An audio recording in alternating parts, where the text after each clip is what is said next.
Buckle up, politics junkies. It's time for another episode of Special Session. I'm your host, Brian Schott, managing editor of Utah Political Watch. We're heading into the final week of the 2025 session, which means it won't be long before a bunch of villages get their idiots back. This week on the show, Governor Cox and legislative leaders pat themselves on the back for funding education, but when you dig into the numbers, it's not as impressive as they'd like you to think. We got our first look at the draft budget for the 2025-26 fiscal year on Friday. It's a pretty lean budget next year. We'll go over some of the things lawmakers want to spend your money on. Even though money's tight, that doesn't mean lawmakers are backing away from another round of tax cuts. Most televised political debates suck, but legislative leaders hatch a plan that could make debates in Utah suck even more, and it's a really dangerous idea too. I'll explain. And Phil Lyman wants to head the Utah GOP. Okay, that's all coming up. Let's get to the headlines.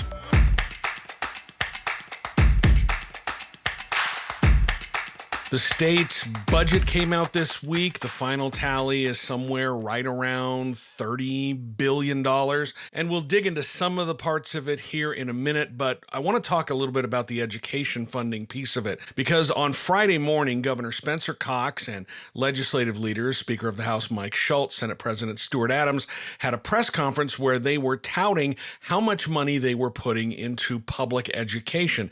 And it all sounds great. They're going to spend $50 million to give all teachers in the state a $1,500 raise, and they're spending another $50 million to give support staff, education support staff, a $1,000 bonus. When you dig into how much new funding, extra funding they put into education that they were not required to do, it's not much more than the amount of money that they're going to spend on tax cuts. And they also decided that they're going to put more money into the state's private school voucher program, which is the Utah Fits All Scholarship. So let's start at the top. The centerpiece of the education funding, that's $50 million to provide about a $1,500 raise for teachers. And then there's $50 million in one-time money, which means they're only going to spend it one time. That will go to $1,000 bonuses for educational support staff. There's another big piece. The biggest dollar number that they released at this press conference was $178 million for a 4% boost to local school districts, which they say can go to raises for teachers. Technically, that's true, but in reality, that $178 million is a 4% boost in something called the weighted pupil unit, or the WPU. And that is the amount the state spends per student on education. So it's a 4% boost, which is $178 million. This is something they were required to do by state law. They had to give this 4% boost to public education funding because it's to cover inflationary costs. They use a formula that's a 5-year rolling average of inflation, and this year it said 4%. So they had to do that. They had no choice in the matter. That $178 million that they're putting into public education, they were required to do. So we can kind of take that off the table as new money that they put in by choice. All this other stuff is by choice, but that they didn't have to do. There's $65 million to fund Speaker Schultz's career and technical education initiative. It's large numbers for things like teacher professional days or school supplies, but when you look at it, it's just a modest increase for those programs over last year. For instance, there's something called educator professional time, and this was something that they created back in 2022, and it allows teachers to do some lesson planning or to get some continuing education, and they're putting $77.7 million into that. Last year it was $74 million. So $77.7 million sounds great, but it's just under $4 million more than what they spent on this program last year. There's money to help teachers buy supplies and materials for the classroom, and that's $14.3 million. But last year, that amount was $13.9 million. So it's just $400,000 more. There's a program called Stipends for Future Educators, and this is money that they pay to student teachers teachers while they are working in the classroom. They created this last year. It's a pretty good program, and this is a fairly healthy increase. Last year, it was funded at $8.4 million, and this year they've upped that to $12.4 million. The other big funding item is a grant program called Grow Your Own Educator Pipeline, allows schools to give scholarships and grants to their employees who want to become teachers, who want to get their teacher's license. And so they're funding that at $7.3 million, but that's $400,000 less than what they put into that program last year. If you add up all of the ongoing money, all of the money that's going to be spent year after year after year, the $1,000 bonus, that is one-time money. But if you add up the ongoing money, it's about $115, $120 million somewhere in there. That's not much more than what lawmakers are going to spend on their tax cut bill, which has a fiscal note of $103 million. And that lowers the state's income tax rate from 4.55% to 4.5%. It's going to cost $103 million. There are some non-refundable tax credits for companies to provide child care, but the big bulk of it, about $97 million of that, is going for this tax cut. And that's not much less than the $120 million of new ongoing money that lawmakers are putting into education. And don't forget, the money for those tax cuts comes out of the fund that could go to public schools. We have the income tax fund. It used to be called the education fund. Now it's called the income tax fund. And under Utah's Constitution, income and corporate taxes all go into this fund, and it can only fund public education, higher education, and some social services. So they're funding about $115, $120 million out of that fund, but then they're also taking $103 million in future revenue away from that fund to pay for tax cuts. So they kind of balance each other out. Now add on top of the fact that lawmakers are going to add another $40 million to the private school vouchers program. That will bring the total funding for that program to over $120 million. And that also is paid for out of the fund that could go to public schools. So when you hear lawmakers talking about how much money they're putting towards public education, you really have to dig into the numbers, because that's when you see the reality really does not match the rhetoric.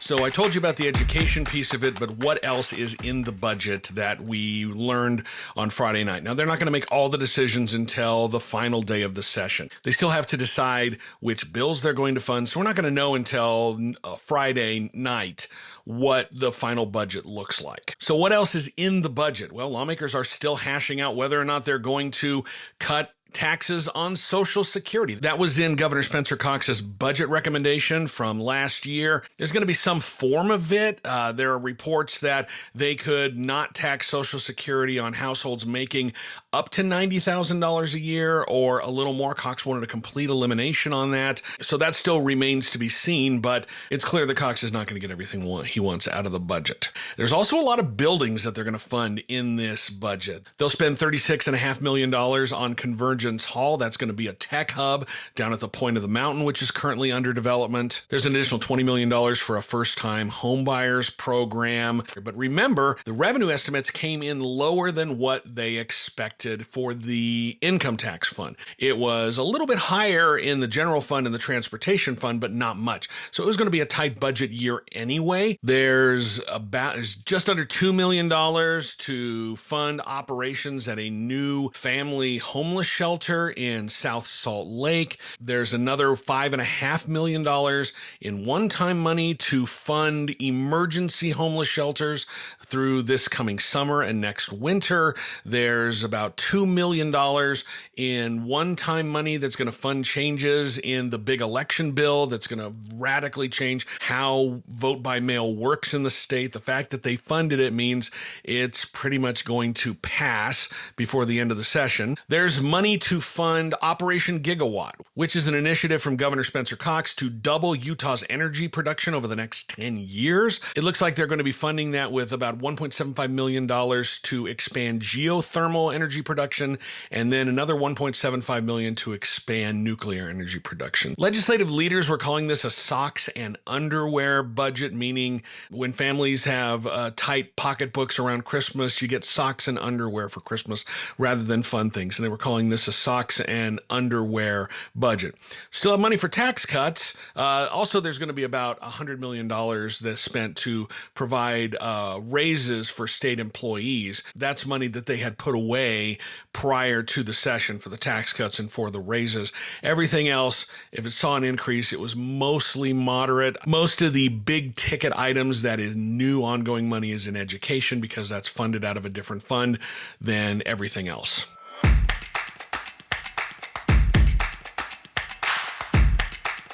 Let's back up a minute and talk about the tax cuts that are barreling through the legislature right now. Originally, lawmakers were hoping to cut taxes by 0.1%, dropping it from 4.55%, which is where we're at now, to 4.45%, but they don't have enough money for that. So they're dropping it by 0.05%, which, as I told you, is going to cost $97 million. Then they tacked on some non-refundable tax credits for businesses to provide childcare. But for the most part, the biggest chunk is for tax cuts. This will be the fifth straight year that they've done an across-the-board income tax cut. Most of that money goes to the top 1% of wealthiest Utahns, as it has in the past few years.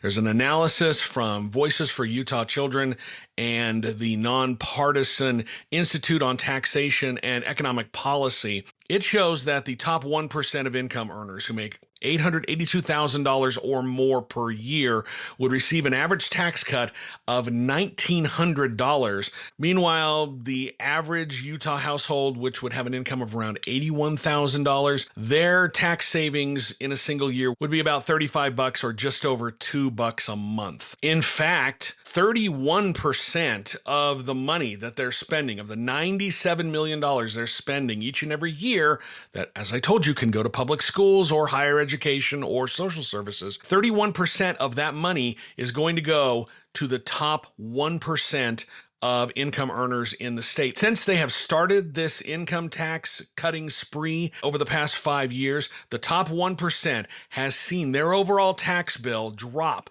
by more than $17,000. The bottom 40% of income earners, they only get 7% of the money that's spent on this tax cut. And they would see an income tax cut of around $5 per year or less. That's even if they qualify, because a lot of them don't make enough money to pay income taxes, or they have tax credits that cancel out their tax bill.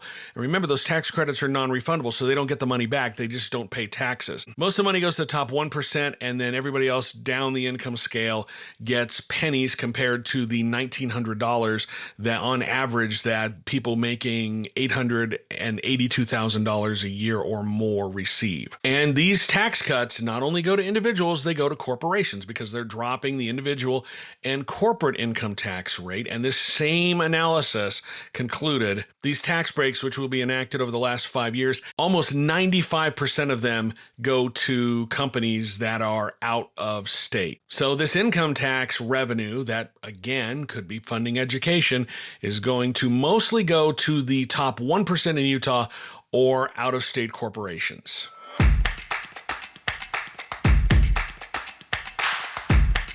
How much does it cost to produce videos online that nobody watches? Well, for taxpayers, it's about $6,000 a month. I had been digging into this story for a while, finally was able to publish it. The Utah House of Representatives is paying an outside company known as Northbound Strategy $6,000 a month for communication strategy, and they want, and it's not clear what taxpayers are getting for this money.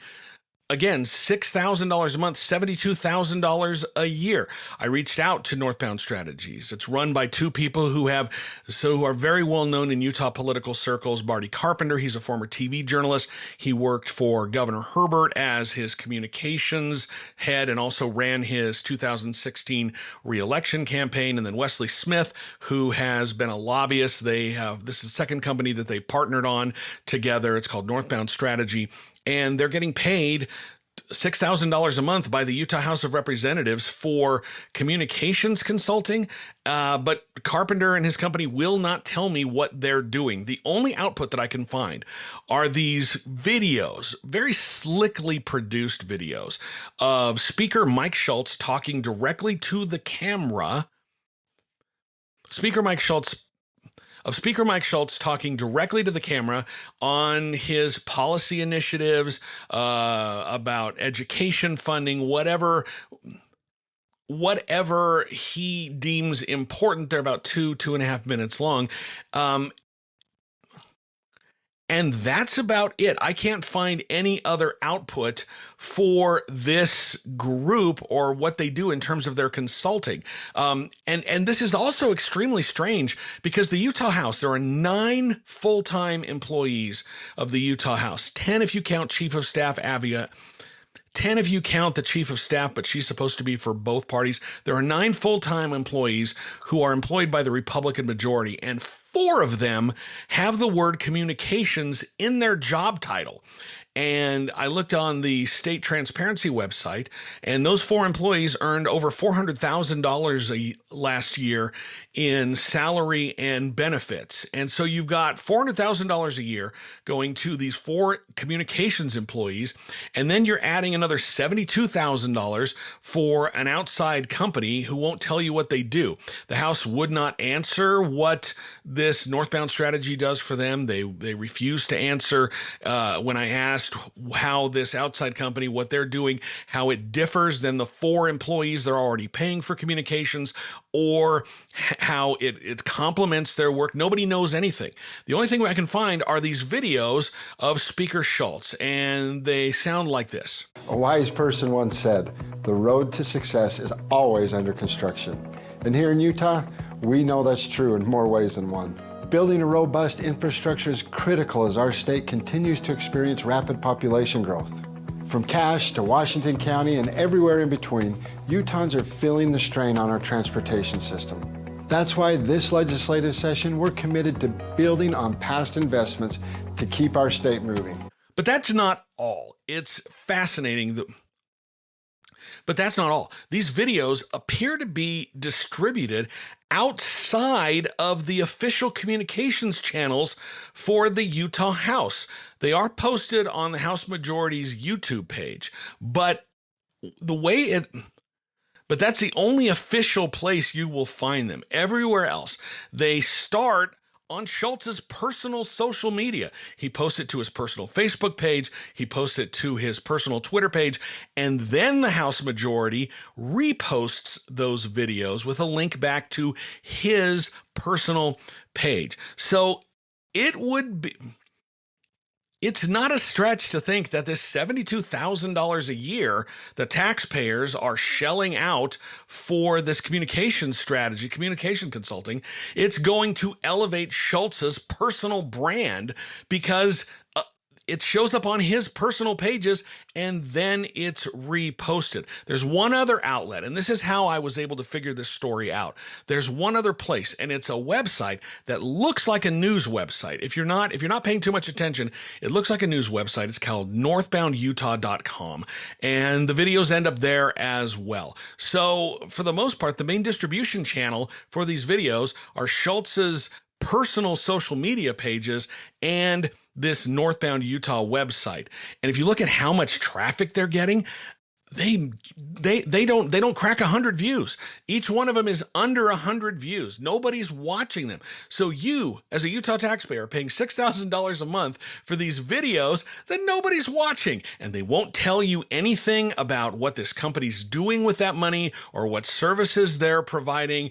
I found out about it through an open records request, and I got my hands on a contract that talked about and I got my hands on a contract that was in some vague terms what they were doing, and some invoices, but that's it. No one else will say anything else about what this outside company is doing for $6,000 a month, because it really looks like you, the taxpayer, are paying $6,000 a month to hype up Speaker Mike Schultz.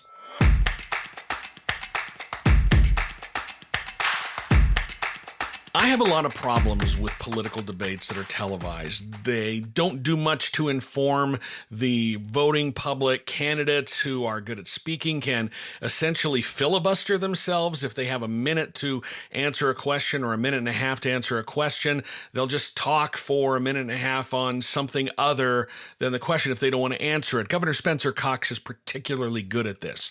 And so the formats are terrible. The product is terrible. So that's just a personal feeling of mine. I also have a lot of problems with the Utah Debate Commission. When they were formed in 2013, it was an offshoot out of candidates refusing to debate their opponents. And so they were trying to make it so that there was a big event around these debates and candidates would show up. My problem is when you do that, you are institutionalizing the fact that candidates only have to debate once rather than letting local TV stations invite candidates and having a series of debates. I think that would be more useful if they made the format more utilitarian rather than focusing on a TV product, and they're not going to do that. Anyway, those are my problems with debates. But what the Utah legislature is trying to do is really, really dangerous. HB 557 from Representative Nelson Abbott creates another entity. It doesn't get rid of the Utah Debate Commission, but it creates the Utah Debate Committee. And that will be a state-funded committee made up of political appointees who are responsible for scheduling and operating televised political debates ahead of elections in the state of Utah. And those 11 people on the committee, 7 of them would be appointed by Republicans, just 4 by Democrats. Aside from that partisan imbalance, this is something government shouldn't even be talking about doing. And you, as someone who cares about politics, that's why you're listening to this podcast, you should be outraged that they would be even thinking of doing this, because this is going to give politicians control over these debates, which is incredibly Orwellian. The money to pay for this committee was approved in the budget that was released on Friday night, but there's a hiccup. The bill went to committee on Friday and it got held. It did not make it out of committee. So I don't know what lawmakers are going to do unless they try to lift the bill from committee. There's not much committee time left. Monday and Tuesday are the final days of committee hearings. They've got one more chance to try to bring it back, improve it. A lot of people said they should just send this to interim because this is a really big and, again, dangerous move that the legislature is trying to take here by gaining control of political debates in the state. If you watch the video from Friday's House Business and Labor Committee, when they were discussing the bill and it came up for committee action, Representative Melissa Ballard made a motion to hold the bill in committee because she said this is a discussion that's not ripe. It's something that's coming up in the final days of the session. We only saw this bill a couple of days ago, and then it was in committee and it had already gotten funded in the budget, meaning this is something that legislative leaders were planning on doing. She said this issue's not ripe. We're not ready for it. So she made a motion to hold it. And then you had Representative Jason Kyle, who was also a Republican. He made a substitute motion to pass it out of committee. That vote failed, and it surprised everybody on the committee. That's not what was supposed to happen. That was not the script. If you go watch the video, you will see Committee Chairman Corey Malloy. He's almost panicked because the recommendation to pass this bill out of committee and send it to the floor fails. So then they go back to the substitute recommendation and it's going to be held. This was not what they were expecting, and that's a good thing. And I haven't even gotten into the fact that they're expecting the media to partner with this state-run debate commission for the debates. Meanwhile, the debate committee, the state-funded committee full of political appointees, they'll be responsible for what criteria it takes to bring someone on stage for the debate. They get to pick the moderators. They get to control all the aspects. There's an advisory committee that's made up of some members of the media and a few other people who they deem necessary, and they get to provide input to the committee, but it's a committee, again, full of political appointees, 7 Republicans, 4 Democrats, who will make the final decision. And there's one part of the language that I found especially chilling, and that was where it said that this advisory board would provide input on what topics are in the debate. That means that the topics that are covered in the debate are completely up to this state-funded committee. That's terrifying. This is something you should not want. And if the local media, they should reject this outright and say, we're not partnering with you. We're not going to put these debates on. We're not going to work with you, because the government should not be in control of these political debates, but they're trying to. This is really terrifying, and you should be outraged about it.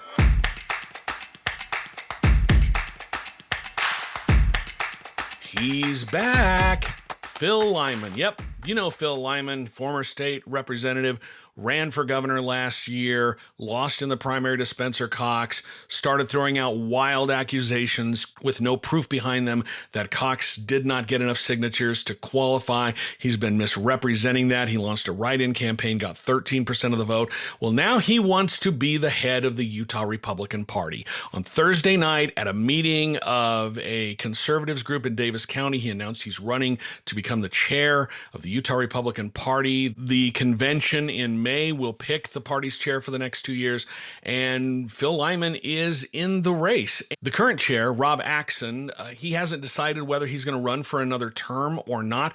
He told me that that's up in the air, and he'll make his decision sometime in the next 2 weeks. Phil has been a fringy character, and you might laugh, well, there's no way that he becomes the chair of the Utah Republican Party. Don't dismiss that. The people who will decide on the party's chair are party delegates.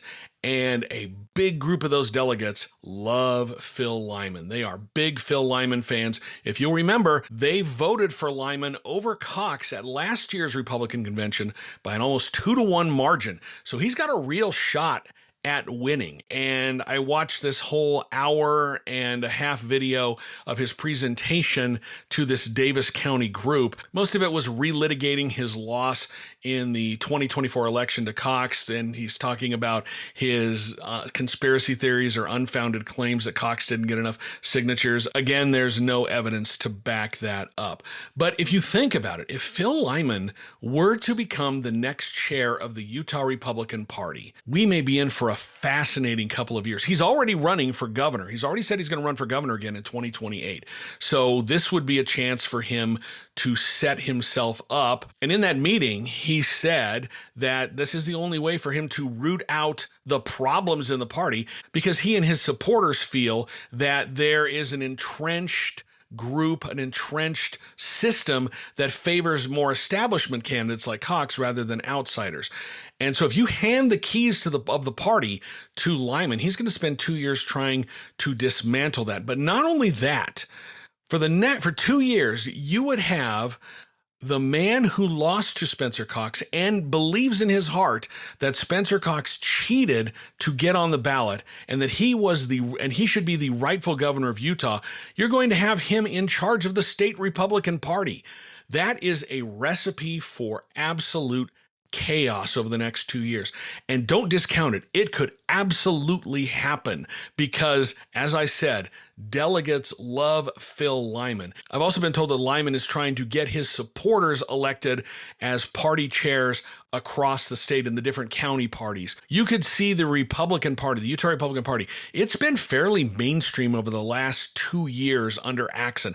Axon has deep ties to Mike Lee. He's an employee of Mike Lee. He's worked with Mike Lee. I reported a couple of months ago that Elon Musk actually donated money to the Utah Republican Party. That was probably a connection made by Mike Lee. The Republican Party's had financial problems for years, and it was finally bailed out by Lee so that they're actually financially solvent right now. If you break that connection, you could devolve into what we saw a number of years ago when James Evans was the head of the party, and you had a small group of right-wing zealots just causing problems for elected officials around the state.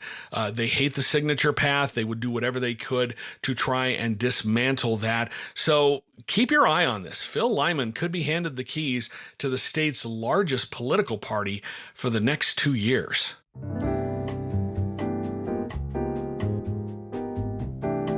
Before we finish for the week, I'd like to, I'm going to take this opportunity to insert some shameless plugs here. As you may know, I am the managing editor of an independent political news website, Utah Political Watch. I would like to ask you, if you haven't yet, go to my website, utahpoliticalwatch.news, and sign up for my newsletter for free. You'll get all the stories that I write delivered to your inbox. That's if you sign up for free. If you want some extra content, you can become a paying subscriber for as little as $5 a month.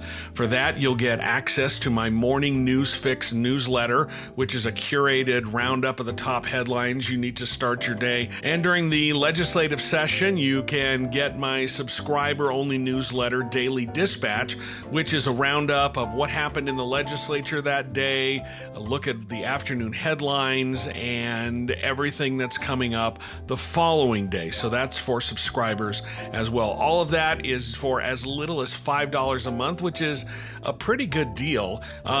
This podcast, my website, Utah Political Watch, they're all reader supported. I don't sell advertising. I don't have corporate donors. And that's great because I don't have to sit there and worry about whether some hedge fund billionaire decides to shut down my publication. But the problem is, I need your support to keep doing this. You are my boss. My subscribers are my boss, and it takes time and resources to produce this kind of work. If it's important to you, I'd appreciate it if you could think about becoming a paid subscriber. I know not everyone can afford that right now, but if you can, I'd really appreciate it.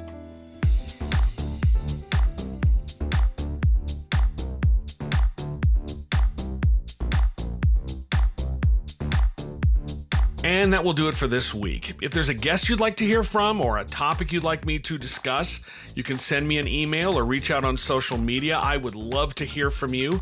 If you haven't yet, if somebody forwarded this podcast to you and you haven't subscribed, please take a moment and subscribe, and also leave a rating and review if you can. That helps new people find the show. You can do that at Apple Podcasts or wherever, and I would be very, very thankful for that. Special Session is written and produced by me, Brian Schott. Thank you so much for taking the time to listen. We will be back next week.